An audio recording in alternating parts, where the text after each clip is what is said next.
महाविराजे मी राज्यव्यापी बैठक लावून आंदोलन जर एकदा सुरू झालं रे बाबा, मी एकदा शब्द दिला की माग पण आटत नाही, मग तिथून पुढची जबाबदारी सरकारची आणि प्रशासनाची राहील. मला तरी वाटतं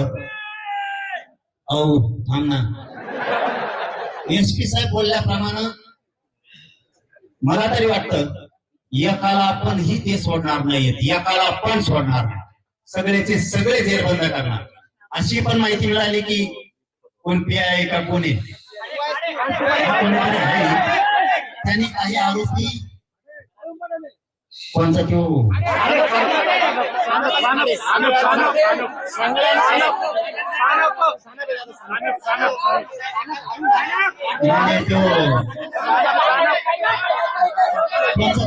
आमच्या पुढे हल्ल्यात होता काय म्हणते ऐका ना,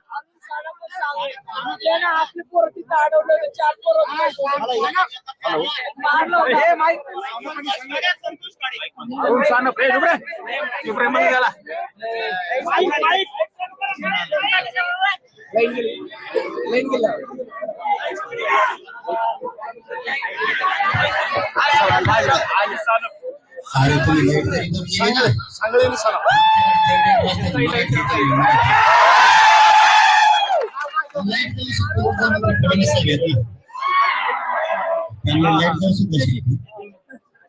तेव्हा आमच्या आंतरवालीच्या मायमावल्यांचे डोके फोडून गोळ्या घालणार तेच खाडी इकडे का दुसरीकडे.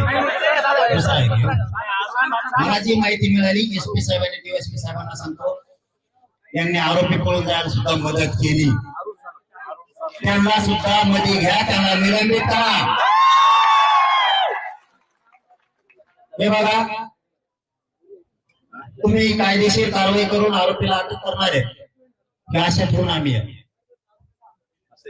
जर हे 2-4 दिवसाच्या आत झालं नाही तर मग 25 तारखेच्या नंतर राज्यव्यापी सगळे मराठी चिखला गावात येणार आहेत, हे मात्र तुम्ही लिहून ठेवा.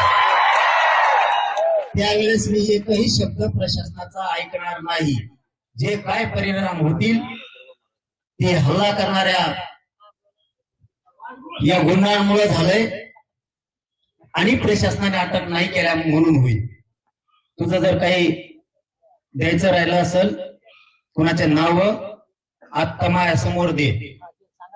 कुणाचं जर एखाद्याचं नाव टाळलं असेल डीवायएसपी साहेबांना इकडे बोलून घेऊ, बोलायचं झाल्याच्या नंतर सविस्तर सगळे शांततेत बसा, मला चर्चा करू द्या. घटना मला माहित नाहीये, मला घटना सगळी समजून घ्यायची.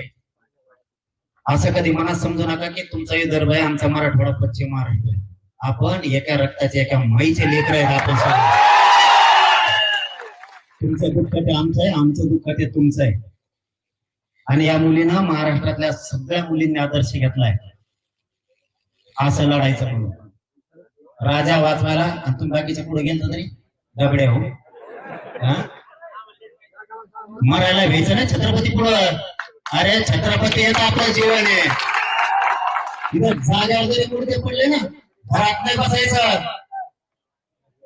विदर्भातल्या आणि या गावातल्या मराठ्यांना सांगतो, मुर्दा पडला तरी छत्रपतीपेक्षा मोठा कोणी नाही. जाऊ द्या, जीव राजासाठी पण हलायचा नाही आणि पुतळा हलवायचा नाही इथून अजिबात. कोणी आलं बी गेलं तरी पण हे वैभव या गावाचं कोणामुळे? छत्रपतींमुळे. शासकीय कार्यालय कोणामुळे? हे कशाचं कार्यालय? अंगणवाडी ही झाली छत्रपतींमुळे. छत्रपती नसते तर तुम्हाला बसा सुद्धा जागा नसते. इथं काय करतोय पुतळा?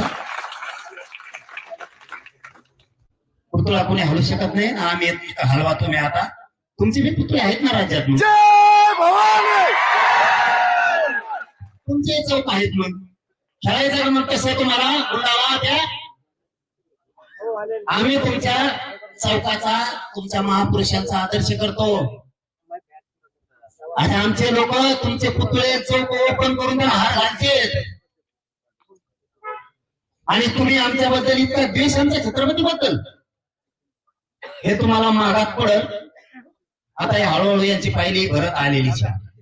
यांचा पापाचा घडा हळूहळू हळूहळू भरत आलाय. यांना वाटतं आपण उठाव करीनात, आपण काय संयमी लोक आहेत, आपण थोडं शांततेने चाललो. एकदा जर मराठ्याने हातात दांड घेतलं तर पुन्हा मूड तर खाली होणार नाही यांच्या डोक्यातच आहे. आणि हे जर नाही थांबले तर नवीला जे मग ते एका दिवशी करावंच लागणार. आता माय माऊलीपर्यंत हात आलाय. तुमच्या लेकीचा अंगावर हात टाकला जमान का? तुम्ही आमच्या महिलेवर हात टाकायला लागला. आम्ही तुमच्या महिलेला आमच्या महिले इतकं बघतो. आम्ही नाही तुमच्या महिलेवरती हात टाकीत. आमच्या सुद्धा पोरं टाकू शकते. इतकी नीच पैदास पण तुमची इतकी आमची नाही. वैभव पैदाशी आमची. तुमच्या असल्या चुकीमुळं गोरगरीब त्या समाजाला सुद्धा वाईट परिणाम भोगावा लागणार आहेत या लाभार्थी टोळीमुळं. त्यांच्यात असणाऱ्या चांगल्या लोकांना सुद्धा यांच्यामुळं ती जात सुद्धा बदनाम व्हायला लागली. हे लाभार्थी टोळी ह्या 2-3 मंत्र्यांनी सांभाळली आणि आज त्यांच्याच अंगावर असं यायला लागलंय आता. कारण ते परळेवाला धन्या असणारच याच्यात. फोन जर वाने केला असेल त्याला लय मोठं ते फुटकुटासारखं मुळ्यात झालेलं आहे. त्याला दमले होत नाही. त्याने फोन केलाच असेल भेटायला तो जिरी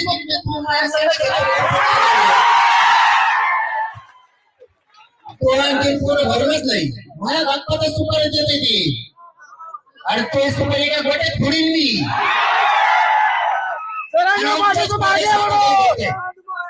आमच्याच पायद्याशी येत्या काही पैशासाठी भुकालेल्या मान सन्मानासाठी आपली जात सोडून आपला समाजाचा छत्रपतीचा पराक्रम सोडून पैसे कमायसाठी ही आवाज नाही देती आपली. साहेब साहेब म्हणती पायदास. साहेब म्हणती 96 कुळी मध्ये ते स्वतः म्हणते आम्ही 96 कुळी आमचा संस्कार आहे. ही तो बहीण आहे ना 96 कुळ्या. ही बहीण आहे ना तुही साहेबाच्या टोळीनं तोया साहेबाच्या टोळीनं हिचे कपडे फाडलेत. बहीण आहे ना तुही. त्यांच्या नादाला पळतो का?